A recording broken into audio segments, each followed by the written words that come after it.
Selamat pagi, perkenalkan nama saya Kamelina Laura Palikpadang, NIM 2011-3005. Di sini saya akan menjelaskan tentang kerangka konseptual. Kerangka konseptual adalah sebuah pedoman bagi seluruh akuntan karena berisi tentang hal-hal yang mendasari penyusunan dan penyajian laporan keuangan. Kerangka konseptual diperlukan agar dapat dipakai oleh penyusun standar akuntansi dan praktisi akuntansi untuk memecahkan masalah-masalah baru yang timbul. Tujuan dari laporan keuangan adalah memberikan informasi keuangan, kinerja keuangan perusahaan yang bermanfaat bagi sebagian besar kalangan pengguna laporan dalam pembuatan keputusan ekonomi. Penggunaan dan kebutuhan informasi.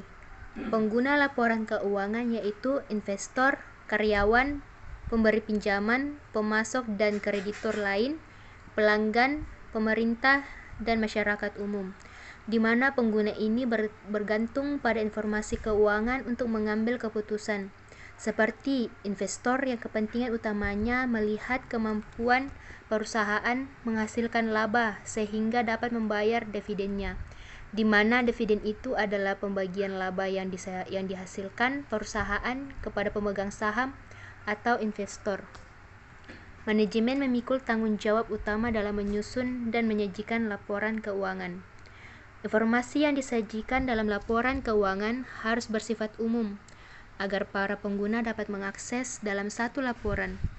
Satu laporan keuangan bernilai informasi bagi pengguna laporan keuangan.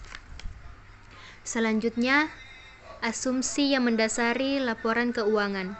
Asumsi dasar yaitu suatu anggapan yang tidak perlu dibuktikan kebenarannya, di mana asumsi ini merupakan suatu keadaan yang diterima oleh para ahli akuntansi atau badan akuntansi karena manfaatnya untuk mencapai tujuan akuntansi.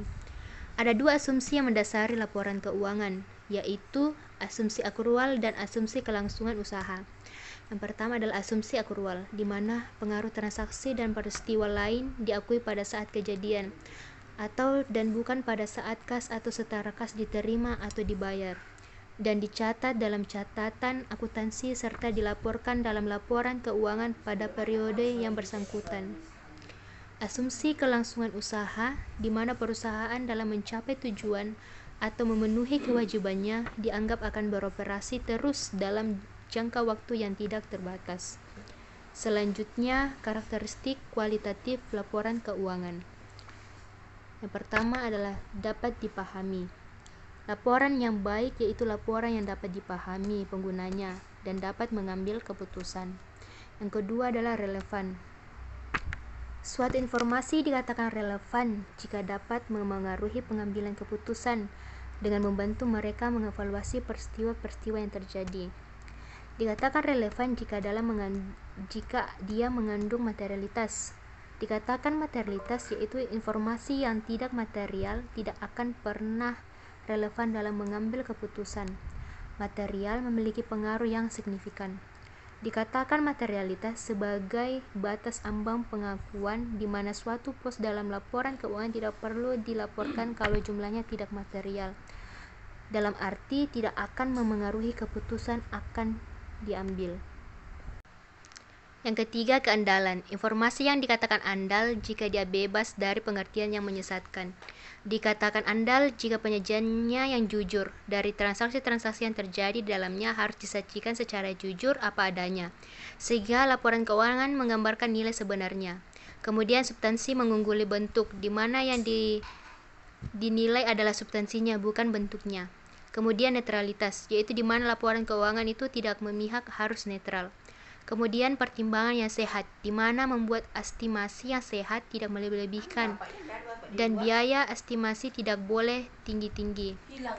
Kemudian kelengkapan, di mana informasi harus lengkap. Kemudian dapat dibandingkan, di mana kita dapat membandingkan laporan keuangan kita dengan perusahaan lain, dan metodenya harus sama. Kalau tidak sama maka tidak dapat dibandingkan. Kedua, struktur meta teori versi FASB dan versi IASC memiliki unsur-unsur yang mirip, tetapi ada beberapa perbedaan prinsip dalam kedua model tersebut.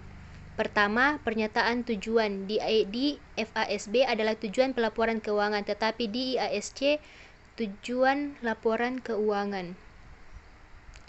Meskipun IASC pada paragraf 7 menyatakan bahwa financial statement form part of the process of financial reporting, tetapi sebenarnya ada hal yang mendasari yang menyebabkan kedua pernyataan tujuan tersebut berbeda, yaitu lingkungan penerapannya.